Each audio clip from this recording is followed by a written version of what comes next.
দিয়েছে। আচ্ছা, তো দেখি এখানে কি বলা হয়েছে, একটি মোচক। মোচক মানে হচ্ছে একটি কোণ। কোণের ভূমির ব্যাস, ব্যাস মানে হচ্ছে ডায়ামিটার 75 মিলিমিটার এবং হাইট হচ্ছে কি 100 মিলিমিটার।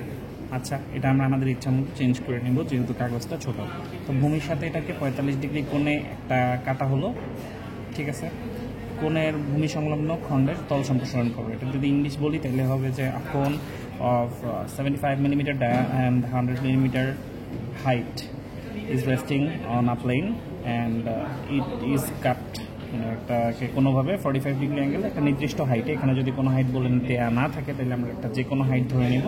ওই হাইটে এটাকে যদি কেটে ফেলা হয়, কেটে ফেলার পরে যে অংশটুকু থাকবে সেটাকে যদি আমি সারফেস ডেভেলপ করি তাহলে সেটাকে দেখতে কেমন হবে সেটা আর কি জানতে চাওয়া হয়েছে। তো ফার্স্ট এটার জন্য এখানে একটা দাগ নিলাম। দাগটা পুরোপুরি না নিলেও চলতো, একটু ছোটো করলেও কোনো প্যারা ছিল না। আচ্ছা, এখন বলো নিচে কি থাকবে? নিচে থাকবে হচ্ছে গিয়ে আমাদের কোনটা কীরকম হয়, কোনের শেপ হচ্ছে গিয়ে সবাই আইসক্রিম খেয়েছিল ওরকম। এই নিচে যাবে গোল আর সামনে যাবে হচ্ছে ত্রিভুজ। তো তাহলে নিচে যাবে হচ্ছে গিয়ে গোল্লাটা। তো গোল্লাটা কত ডায়ামিটারের? গোল্লাটা হচ্ছে 75 মিলিমিটার ডায়ার। বাট আমি আমার খাতা আঁকার মতো ইচ্ছা মতো একটা ধরে নিলাম। তোমরা যেই মাপ দেওয়া থাকবে সেই মাপেই আঁকতে হবে।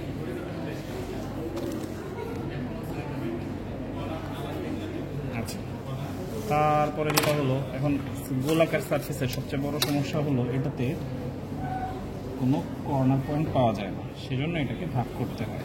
তো কয়টা ভাগে ভাগ করবা? তুমি 6টা 30 ডিগ্রি করেও নিতে পারো, 45 করেও নিতে পারো, it's totally up to you. 30 degree করে নিলে পয়েন্ট বেশি পাবা, অ্যাকুরেসি ভালো হবে। 45 ডিগ্রি করে নিলে পয়েন্ট কম পাবা, আঁকতে একটু কষ্ট হবে, ভুলও হয়ে যেতে পারে। সো যত বেশি পয়েন্ট তত বেশি বেটার। তো আমি 30, 60, 90, 120 এবং 150-এ কিছু পয়েন্ট নিলাম। নেওয়ার পরে এটার ভিতরে এগুলোকে যদি যোগ করি তাহলে এরকম কিছু লাইন পাওয়া যাবে, যেটা এই বৃত্তটাকে মোট 12টা ভাগে ভাগ করবে। আচ্ছা, বলে নিই এটা এইচএসসি পরীক্ষায় খুব একটা আসার সব কথা না, বাট এটা প্র্যাকটিক্যাল খাতায় আঁকতে হবে, দ্যাটস ওয়াই এটা করানো হচ্ছে। সো এই হলো আমাদের প্রাথমিক ড্রয়িংটা। এটা কমপ্লিট করার পরে এখানে একটু ভুল হয়েছে, এটা যেন তোমাদের ভুল না হয়, আমার ভুল মার্জনীয়, তোমাদেরটা মার্জনীয় না। সো এখানে যেটা করতে হবে, এখানে এবার হাইট উঠাতে হবে।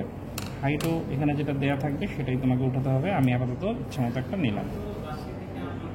নেওয়ার পরে এরপরে যে পয়েন্টগুলো আছে সেই পয়েন্টগুলো থেকে প্রজেকশন উপরের দিকে তুলতে হবে। প্রজেকশন যদি উপরের দিকে উঠাই তাহলে আমি কীরকম জিনিস পাবো দেখি।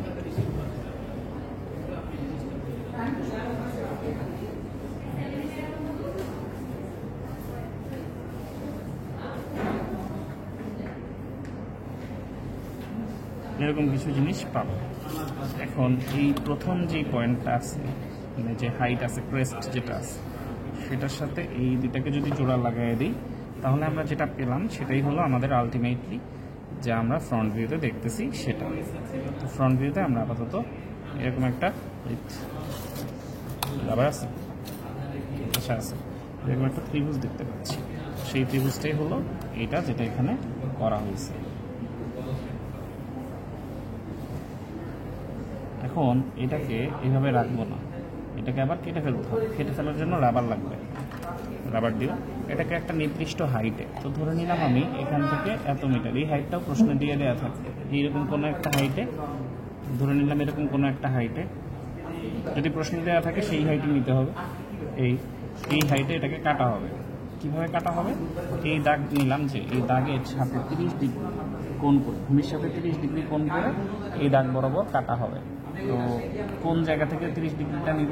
30 ডিগ্রিটা নিবা তুমি হচ্ছে কি এই যে সেন্টার আছে, এই সেন্টার থেকে যদি 30 ডিগ্রি করে নেই তাহলে যেটা দেখা যাবে যে এটা কাটা পড়তেছে হচ্ছে এরকম ভাবে। এটা যদি কাটা পড়ে যায় তাহলে উপরের এগুলো কি থাকবে? থাকবে না। সেগুলোকে আইদার ডটেড অর হালকা করে দেবে, ঠিক আছে?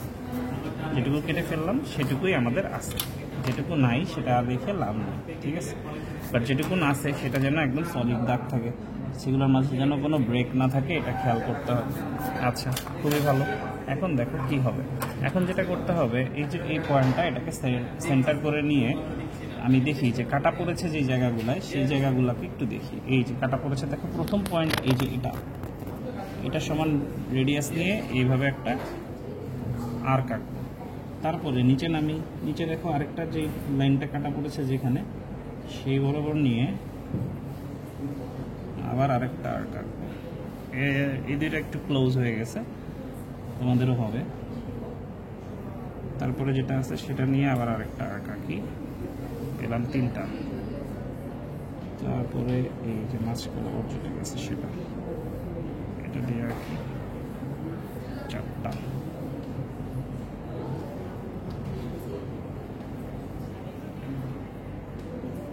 পাঁচটা,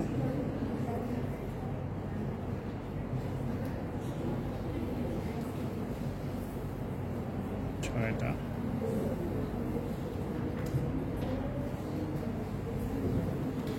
7টা। এবং সবশেষে যেটা করতে হবে সেটা হলো এখান থেকে এই যে শেষ যেটা আছে সেটা সমান করে নিয়ে আঁকবো। আঁকছি, ঠিক আছে। একটু পজ দাও, ভুলে গেছি। এবারে যেটা করতে হবে, এইখান থেকে যে কোনো দিকে একটা দাগ টাকবে, যে কোনো দূরত্বে, এটা কোনো ফিক্সড কিছু না। তো এখানে একটু নাম্বারিং করলে ভালো হয়। যদি নাম্বারিং করি তাহলে কি আসে দেখি। এটার নাম দিলাম A B C D E F G, আর এই সাথে পড়ে গেছে, যাই ওকে। সো এখন দেখি এখানের এই বটমটা হচ্ছে এইটা, ঠিক আছে। তারপরে এখানে যে আমরা ভাগগুলো নিয়েছি, এই ভাগগুলোর সমান করে যে কোনো একটা সমান করে ব্যাসার্ধ নিয়ে এখানে কেটে কেটে যাবে। 1 2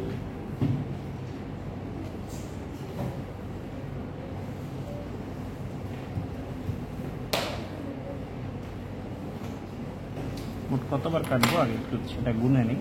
দেখো এখানে 1 2 3 4 5 6 7 4 5 6 7 8 9 10 11 12, মোট 12টা ভাগ আছে।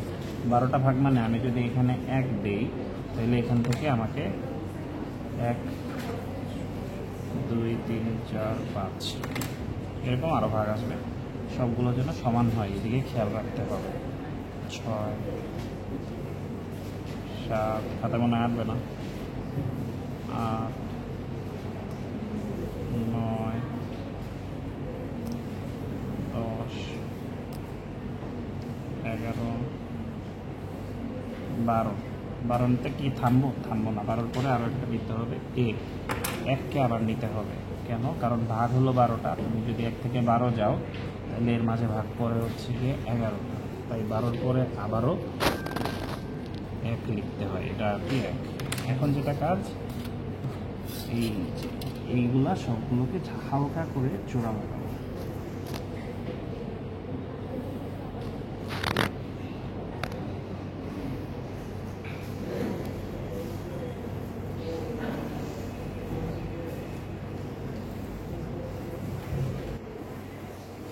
এগুলো যেন হালকা হয়, গাঢ় যেন না হয়।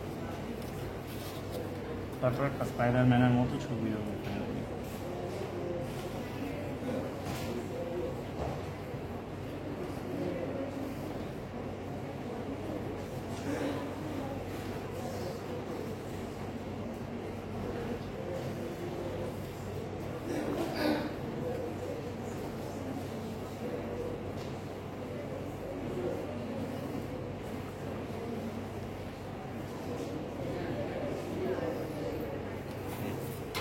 তো এখানে করার পরে প্রথম যে পয়েন্টটা সেটা হলো এইটা, 1 2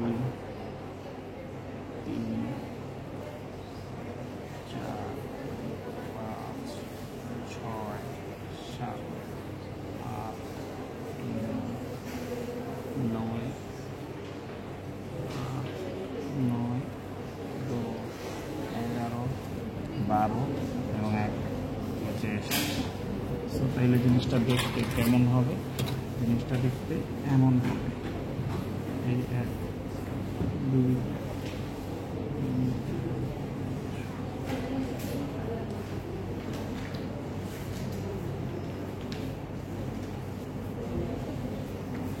সো এই যে এই অংশটুকুই হলো আমাদের মেইন অংশ।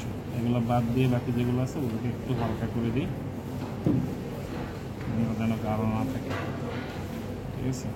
সো আমাদের কাটা অংশটা তাহলে অ্যাকচুয়ালি কতটুকু, যেটা কাটা অংশ সেটাকে আবারও রিপিট করি একটু গাঢ় করার জন্য।